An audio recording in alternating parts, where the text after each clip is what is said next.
Duzu zenbat urte, ez da? 38 urte guzti horietan artxibo pixka bat ere egin duzu etxe honetan. Telebistan agertu etzarenik ezin esango dugu. Beraz hor, bai, agertu gara eta gehiago egin dugu oraindik eskutu. Arakatzen ibili gara, orain Pedro Mari Goikoetxearen bizitzako artxiboko 3 bat momentu gogoratuko ditugu horretarako gure artxiboa.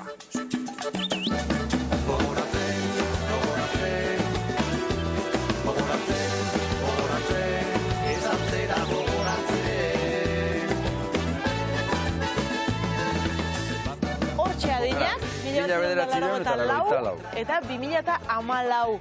Lehen esan duzu, 1993an hasi zinela, beraz 94ko horiek izango dira hasieretakoak.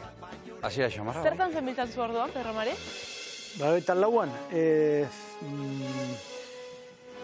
kiroletan, hasieran gaur egun albistegian hasi nintzen, aurkezle moduan, eta albisteak idazten. Orduan, bekadun eta halako konturik etzegoen? Ez, oposizioz sartu ginen, ni behintzat.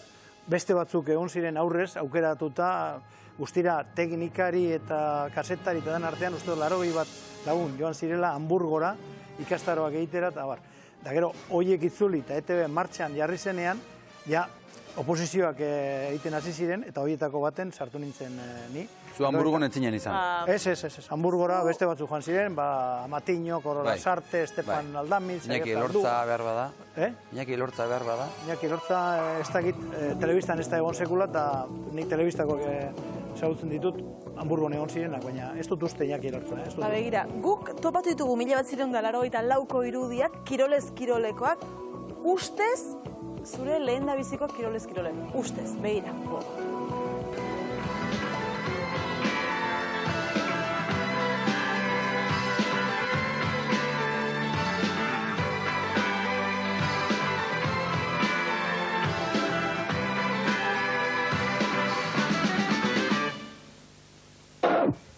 Kaixo, Gabon kirolzale guztioi.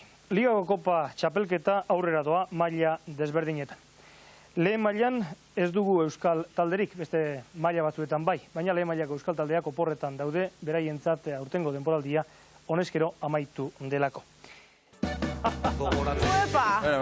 Nola ikusi zara? Askoz gazteago, baina askoz hobeto ez, Bueno. Denak ez du okerrera egin, ez da? Argi dago telepronterrik ezken nuen erabiltzen nintzen. Paperera begira horre. Telepronterrik ezken nuen erabiltzen.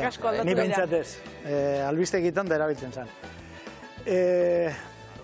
Zenbat aldatu dan mundua eta zenbat aldatu dan telebista, ordutik ona.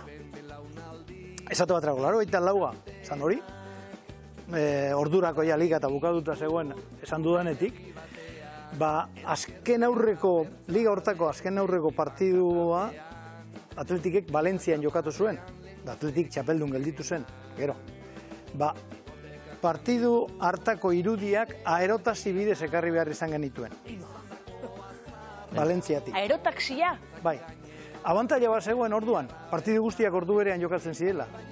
Oraingo egoera balitz, bata ostiralean beste larumatean ordu bietan bestea ez dakizer, saioa egitea ere zinezko izango litzateke. Orduan, kirol gaueko 10etan egiten zen, arratzaldeko 5etan jokatzen ziren partiduak, partidu hori erabakigarria zen, Atletikek irabazi eskero urrengo neurketa irabazita txapeldun izango zelako, eta aerotasi bat alkilatu genuen, Sondikan, orduan Sondikan zegoen aeroportua, eta kasetari batekin, zinta ekarri genuen aerotasi baten, eta horrela sartu genuen laburpena. Gaur egun Patrikako telefono batekin, munduan edozein lekutan kasetari izan zaitezke. Izugarria.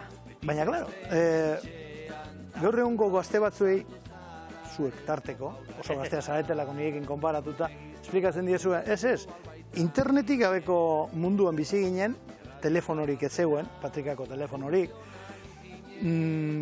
teletipoa zegoen, beste zerrez, sare sozialak eta pentsatu ere. Idatu egin behar, ez? Han idatzita zegoenaz, Hoxe.